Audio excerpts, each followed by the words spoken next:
Bueno, sí, aquí estamos. Saludos a todos los que se conectan a este hermoso espacio de compartir de saberes, porque el secreto de vivir es saber compartir, ¿verdad, Alexander? Sí, señor. Sí, Mira, señor. aquí nos acompaña nuestro amigo querido Alexander Araque, también doctorante y un hombre muy atrevido con la tecnología. Así te tengo la imagen, Araque. Sí, me Dime, gusta la ¿cuál, tecnología. cuál, cuál es tu especialidad? ¿A qué te dedicas, Alexander? Bueno, yo soy profesor universitario, soy ingeniero forestal, egresado de la Universidad de los Andes.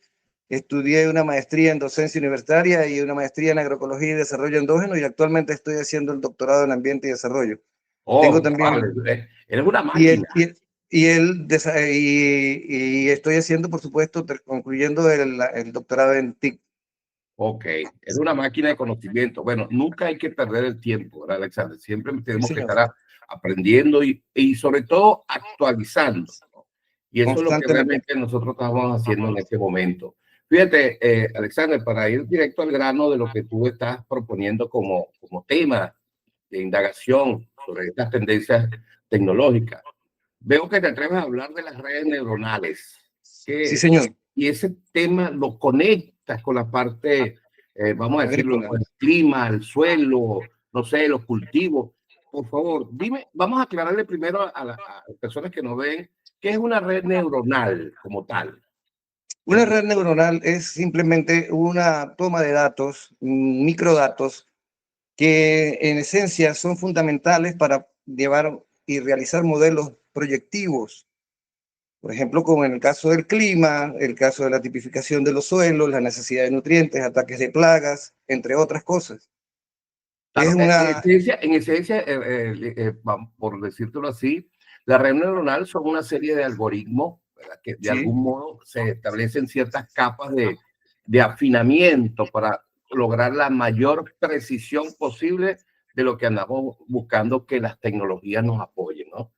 sí. Creo que no sé si estás de acuerdo conmigo con esa Sí, analogía. señor, porque hay muchos datos, la mayoría de la gente toma datos, ¿verdad? Muchos datos, pero hay unos, vamos a decirlo así, microdatos que son esenciales, que no son tomados en cuenta, y es por eso que la mayoría de los modelos de proyección de clima, de proyección hidrológica, de proyección de la producción, entre otros, Alexander, tú eh, cuando hablas de proyección te estás refiriendo a los patrones. sí, señor. Sí, Ok, señor. ok. Con este tipo de proyección nosotros podemos, si nosotros tuviéramos esos mini datos, vamos a llamarlos así, que pasan desapercibidos, datos que no son tomados en cuenta, es quizás posiblemente la causa de lo que hace que la mayoría de los modelos que se hacen climatológicos o meteorológicos o hidrológicos o del suelo fallen, porque no Exacto. son, Ahora fíjate algo interesante que tú, bueno, te atreviste a compartir, ¿no? Que es que tú andas buscando que ese procesamiento de imágenes multiespectrales, por decirlo sí, así, señor. se puedan detectar o identificar los mejores cultivos que permitan por lo menos la detección precisa de qué es lo que se va a sembrar con mayor tranquilidad. No sé, tú eres el experto, coméntame. Sí, señor. Bueno, sabes que se ha realizado, bueno, se ha hecho, pues desde el principio de la agricultura siempre el hombre ha tratado de mejorar la producción. En este siglo pasado, pues con la aparición del GPS y la aparición de otros dispositivos electrónicos ha permitido, por supuesto, mejorar esto. En realidad, sencillamente, esa toma de decisiones se debe a esos patrones que nos muestran esos datos que tenemos. Por ejemplo, nosotros antiguamente trabajábamos con sensores remotos de todo lo relacionado con satélites y todo este tipo de cosas, ¿no? Fotogrametría, fotointerpretación, que era lo que permitía que se realizaran ciertas proyecciones, pero como usted puede ver allí, esas proyecciones, los datos eran muy pocos, Así es. ¿sí? Es muy poco y en realidad, pues, a Y no, y ciencia que son, cierta. y son lo que yo lo que veo en esto, Alexander, es que hay múltiples variables. O sea, muchas, variables complejas, no lineales inclusive, Sí, que pueden señor. de algún modo detectar esa precisión que se busca en este ámbito agrícola, ¿cierto? Sí, señor. Con la utilización, con las imágenes de las redes convolucional, que se basa más que todo en imágenes, ¿sí?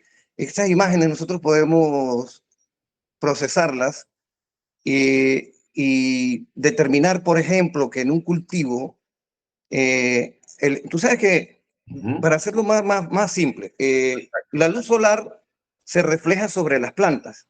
Las plantas, a su vez, emiten otro reflejo en un espectro específico para cada especie.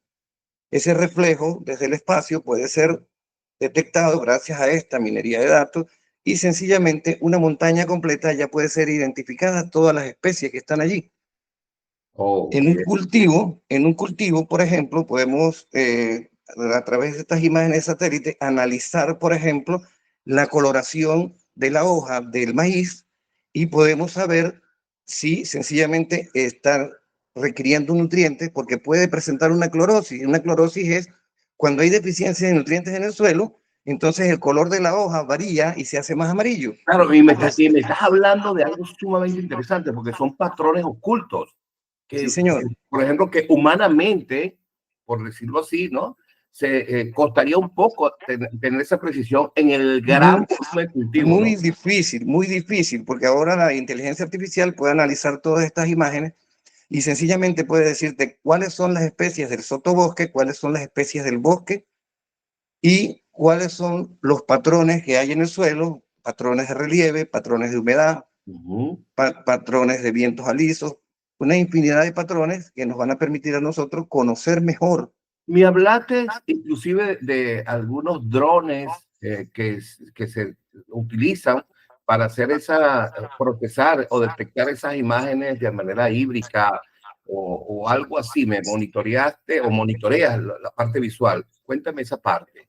Sí, profesor, ahora con estas cámaras, existen ahora en el mercado una serie de cámaras que ya vienen con módulos de inteligencia artificial, que son capaces de reconocer rostros, capaces de reconocer formas, colores, ¿sí? De hecho, ya esa tecnología es común. Nosotros podemos entrar al Mercado Libre y podemos solicitar una cámara, por ejemplo, SP32CAM, Exacto. ¿sí? Que es un módulo que viene con, perdón, es una cámara que viene con un módulo aparte de inteligencia artificial, pero no necesita internet. Si ya trabaja el módulo sin internet, usted sencillamente lo que tiene que hacer es entrenarlo a través del programa para que aprenda a reconocer ciertos patrones. Excelente, bueno, genial, genial esto. Y ahora, las limitaciones que implica toda esta tecnología que tú estás hablando, vamos a hablar unas limitaciones. Hay varias limitaciones, obviamente, para todas tecnologías, en función a la necesidad pues, que estamos requiriendo, ¿no? Sobre todo para captar ese gran volumen de datos, de cuántas hectáreas estamos hablando, cómo va a ser la rutina y qué limitaciones, digamos, de accesibilidad tenemos para poder lograr contar con esa tecnología. Bueno, aquí en Venezuela las limitaciones que tenemos, las más importantes es la conectividad. Ujú. Tenemos poca conectividad en las áreas rurales y aparte de eso hay una cierta desconfianza de los productores en el campo en este tipo de tecnología, porque aún no estamos acostumbrados a esta tecnología, pero en otros países ya eso va mucho más evolucionado. Ya, o sea que estamos hablando de limitaciones en transmisión de datos en tiempo Sí, real, quizás, sí, señor. y estamos hablando de limitaciones en visionar que estas tendencias tecnológicas pueden interpretar con mayor efectividad lo que se quiere en estos ambientes rurales, ¿no? Sí, señor. Sencillamente es eso, y porque en la mayoría de los países industrializados, vamos a decirlo así, del primer mundo, ya están empleando maquinaria con inteligencia artificial, maquinaria con equipos de GPS que simplemente lo que tienes que hacer es programar la ruta y ellos sencillamente hacen todo el trabajo agrícola. Eso Ya. hablando desde el Y- punto de vista de las imágenes aéreas, profesor. Pero Exacto. nosotros también podemos aplicar la Internet de las Cosas a través de la implementación de sensores, dispositivos electrónicos en el campo que sean capaces de medir cada una de las microvariables que están siendo desechadas y eso nos va a permitir a nosotros una mejor proyección de productividad, cómo podemos corregir o enmendar una falla en el cultivo. La idea de esto es que sea factible y que sea viable para no grandes extensiones de terreno, que no solamente tenga el señor hacendado que tiene 5.000 hectáreas el que tiene ese acceso, sino cualquier otra persona también lo puede hacer. Claro. Imagínate, Claro, imagínate, por ejemplo, ajá, dime. ya para terminar, profesor, imagínense, por ejemplo, nosotros ahorita, si estamos viendo por la televisión, vemos la guerra que hay entre Rusia y Ucrania. No sé si usted se dio cuenta de que ahora los drones ya funcionan es con fibra óptica. Y uno dice, pero ¿cómo va a funcionar un dron con fibra óptica? Sencillamente, profesor, porque los drones eran hackeados y entonces muchas veces se los devolvían de donde salieron. Y la mayoría de las veces esos drones se perdían. Pero entonces ahora a alguien se le ocurrió la brillante idea de un filamento muy delgado de fibra óptica de 10, 15 kilómetros. Y Wow. sencillamente el dron va soltando ese pequeño hilo, ¿verdad? Y toda la información llega al dron a través de esa fibra óptica. Imagínense. Sí, Interesante. O señor. sea, que ya no es nada inalámbrico, ya No, ya realmente no. está conectado a una transmisión. Sí, y la única desventaja de ese tipo de herramienta es que el operador, que antiguamente lo hacía a miles de kilómetros de distancia, ahora tiene que estar cerca del punto o del objetivo para poder hacer eso. Entonces, ¿a qué voy yo con esto? ¿A qué voy yo con esto? Si utilizamos 10, 15 kilómetros de fibra óptica, ¿por qué no podemos utilizar esa misma fibra óptica en los cultivos, instalar sensores y recolectar toda esa data mucho más específico y mucho más puntual a través, por supuesto, del Internet de las Cosas y de la procesamiento de toda esta enorme cantidad de datos que nos van a permitir Interesante. a Ahora nosotros fíjate mejorar todo. algo, Alexandre, ¿cuáles son los riesgos éticos que se pueden presentar con esta implementación que tú estás proponiendo en estos cultivos, vamos a llamarlos cultivos 4.0, ¿no? Por darle una Sí, versión. agricultura ¿Cuáles son esos 4.0. riesgos que fundamentan quizás la decisión de tomar en cuenta de que se está haciendo un trabajo básicamente en un área específicamente agrícola y que de algún modo pues, puedan manipularse, maniobrarse, malinterpretarse un dato para que un cultivo no se perjudique? Pues.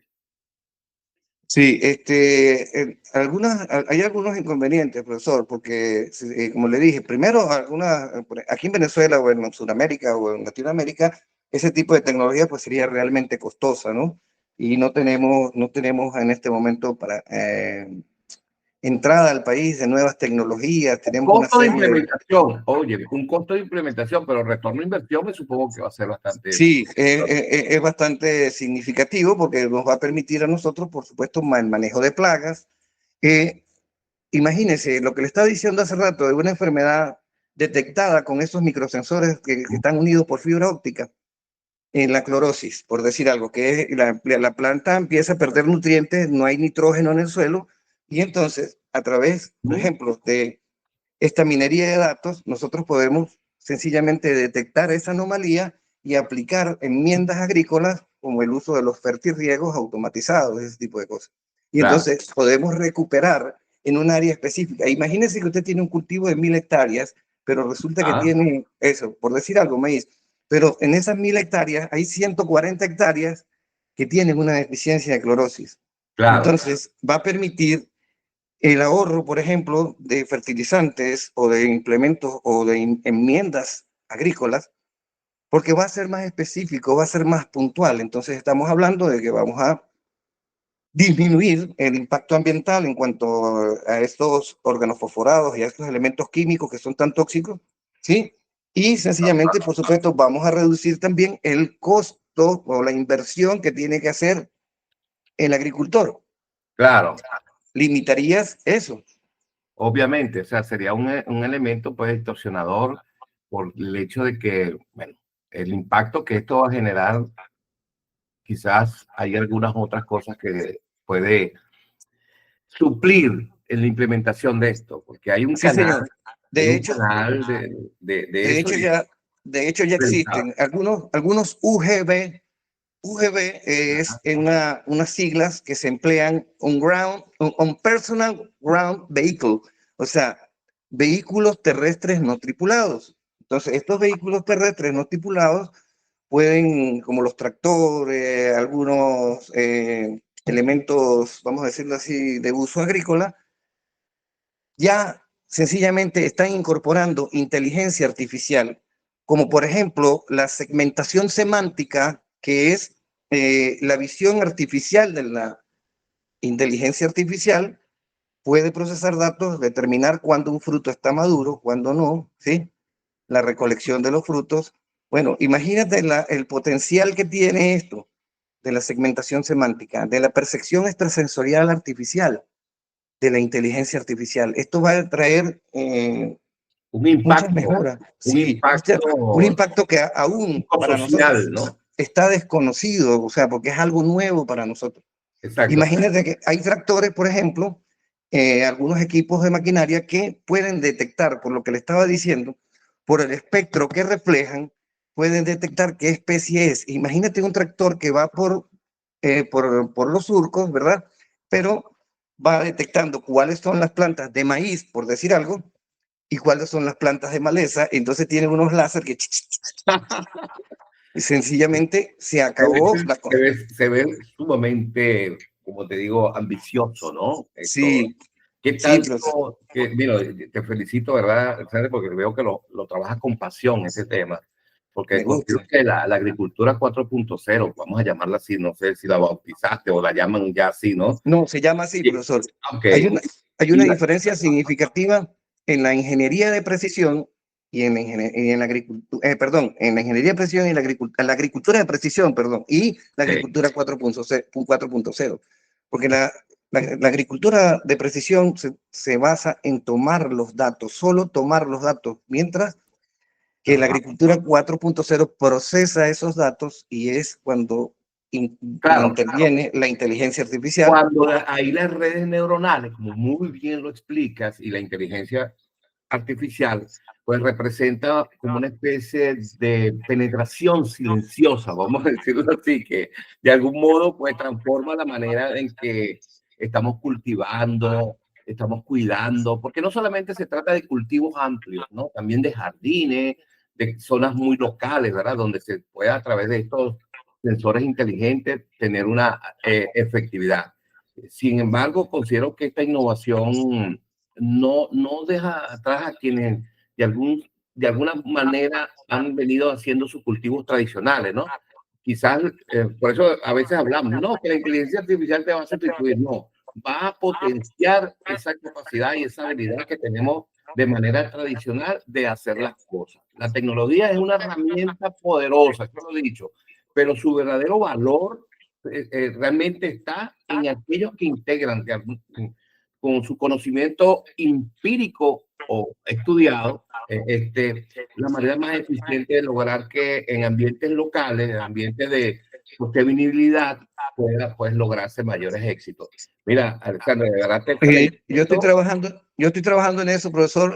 Justamente una parte de mi tesis se trata sobre esto, sobre la manera de enseñar a los productores del campo, ¿verdad? Que ellos ahora, con la inteligencia artificial y con toda la tecnología que hay, ellos ahora pueden fabricar sus propios dispositivos electrónicos, pueden fabricar a través de uso de microcontroladores sus sistemas de riego automatizados, ¿sí? Puede detectar la capacidad de intercambio catiónico que tiene el suelo, la falta de deficiencia de nutrientes, cantidad de humedad disponible, entre otros. O sea, tú has venido implementando eso de alguna manera empírica, vamos a decirlo así, obviamente bien estudiada, porque tú eres una persona que te has dedicado a la parte científica, tecnológica, y has logrado por lo menos algún resultado que puedas compartir en función Sí, a, o sí. quizás no ha llegado al todo lo que nos estás explicando, pero ¿cuáles han sido las bases que has sembrado tecnológicamente hablando en el mundo agrícola? Bueno, uno de los trabajos importantes que pienso yo que puede ser importante es el uso de la fotocromotaxia Wow. para, para poder controlar plagas en cultivos. foto, luz, cromo, color, taxia, ¿sí? Exacto. Movimiento. Eso es lo que es una palabra compuesta del latín que significa que, o sea, que el movimiento o la obligación de mover, de que las placas se muevan hacia cierto espectro de luz. Entonces, yo fabriqué un dispositivo electrónico que tiene, claro, por supuesto, a través de diferentes pruebas que hice en la Academia de Ciencias Agrícolas, porque yo era investigador allá, pero ya se me venció, yo era investigador invitado. Trabajé 4 años allí y sencillamente pues se analizaron el espectro de diferentes tipos de luz, ¿verdad? Y su incidencia en los órdenes de plagas, órdenes taxonómicos, ¿no? De las plagas de los cultivos. Algunos, por ejemplo, como la mosca blanca, que es una amenaza para los cultivos, es atraída sencillamente por un espectro azul que está entre los 600 700 nanómetros de frecuencia. Entonces, eso sencillamente los atrae, los confunde y los hace venir hasta el sitio. Si usted puede delimitar, por supuesto, que esa mosca blanca sea atraída, atrapada y, por supuesto, eliminada, usted disminuye el uso de estos pesticidas. Entonces, yo propuse un dispositivo electrónico que tenía o tiene, porque está ya todavía en la academia, tiene una serie de botones con una figurita, por ejemplo, ortópteros. Los ortópteros son los grillos, ¿verdad? Y entonces ella ahí tiene la figurita de un grillo, la persona le da a ese botón y entonces el espectro verde de luz atrae a los ortópteros y sí, dependiendo de la plaga que tengas en el cultivo, tú sabes, mosca blanca, buscas en el selector de frecuencias de luz del dispositivo, pones dípteros, dípteros que son las moscas, zancudos, ¿verdad? Y inmediatamente te emite un espectro de luz azul, que eso va a ser irresistible para los insectos y entonces te va a permitir controlar esas poblaciones de insectos. Wow, wow, excelente. Ahora, ese está ya. Otro de los dispositivos que yo tenían un problema grave con la contabilidad de los alevines. Usted sabe que eso son unas cositas así chiquiticas Sí. y de repente llegas tú y compras 10.000. Ponte a contar 10.000 cositas de eso. Bueno, entonces Sí. otra de las cosas que yo hice allá, que por cierto, que me vine y quedó allá porque no lo terminé, pero se hicieron las pruebas y quedó funcionando, allá quedó funcionando, el contador de alevines. Un contador de alevines tiene un precio estimado más o menos de 8.000 a 10.000 dólares, depende de la cantidad de canales que tenga y de la capacidad de conteo. Entonces, yo allá le enseñé a los campesinos que nosotros podemos fabricar estos contadores de alevines, que eso no vas a tener que gastar 8 y 10.000 dólares, sino que sencillamente con 200 dólares, 150 dólares haces. O sea que es más, con mayor precisión de la cantidad de alevines que se requieren, da disminución de costos de inversión. Mucho. Bueno, imagínense de 8 a 10.000 dólares llevar eso a 100, 150 dólares. No, por favor, yo no sé qué pasó. Bueno, deja ese proyecto allí, porque yo creo que ese proyecto va a cambiar rápido. Otro de los dispositivos electrónicos que hice, que por cierto quedó de segundo, yo gané el Premio Nacional de Ciencia y Tecnología con 2 dispositivos que hice, quedé de primero y de segundo. O sea, los 2 primeros puestos fueron los míos con los 2 prototipos que llevé. Uno de los prototipos que llevé, que era para detectar, con el que gané el Premio Nacional de Ciencia y Tecnología, era para detectar, por ejemplo, cuánto peróxido tiene la leche, porque nuestros campesinos nos están matando. ¡Wow! ¡Qué temazo! Entonces, imagínate, yo cuando estudiaba en la Universidad de los Andes, nosotros para poder disolver la madera, para hacer los análisis de fibra y todo lo demás, nosotros sumergíamos la madera en peróxido y eso disuelve la madera. Imagínate qué puede hacer en el organismo. ¡Oh, Dios mío! Y entonces la mayoría de los productores del campo lo hacen, pero, o sea, sin control alguno, sino llegó, agarró una taza, por decir algo, un pote de una lata de sardina y eso de peróxido lo tiró ahí sin saber si sí, si no, sí. Entonces, este dispositivo le introducía una especie de pistolita, metía la pistolita en la muestra de leche y te decía si tenía peróxido, si tenía agua, si tenía sal, cualquier otro elemento. Porque me basé sencillamente en que toda sustancia pura en la naturaleza tiene una conductividad eléctrica específica. Y cuando tú agregas algo que altera esa conductividad eléctrica, por supuesto es detectable. Bueno, fíjate, Alexander, es interesante todo lo que me estás planteando. Tienes una gran gama de conocimiento y experiencia en lo que has implementado. Obviamente, lo que al principio hablamos en este podcast, pues también es algo relevante que te va a llevar a ese camino. Realmente te felicito, honestamente, por todo lo que has hecho de manera quizás empírica o organizada o científica. Lo importante es que tienes claridad en lo actual, en el impacto que tienen las tecnologías en estos ámbitos agrícolas, y en función a todo esto, bueno, quiero felicitarte y que hayas compartido estos conocimientos, tu experiencia y esa visión que tienes. Es un excelente trabajo, Alexander. De verdad me siento muy orgulloso de haberte tenido en este espacio que tenemos. Creo que vamos a hablar más adelante de este y muchos temas más, porque sí, señor, mucha curiosidad por lo que sabes. Así que bueno. Ahora, por ejemplo, nosotros podemos, a través de la inteligencia artificial, teníamos una serie de problemas con controlar plagas en cultivos. Los nemátodos son sumamente difíciles de controlar, que son unos gusanos microscópicos que se alojan en las raíces de las plantas y las matan. Una infinidad de hongos y de enfermedades que son dañinas para los cultivos.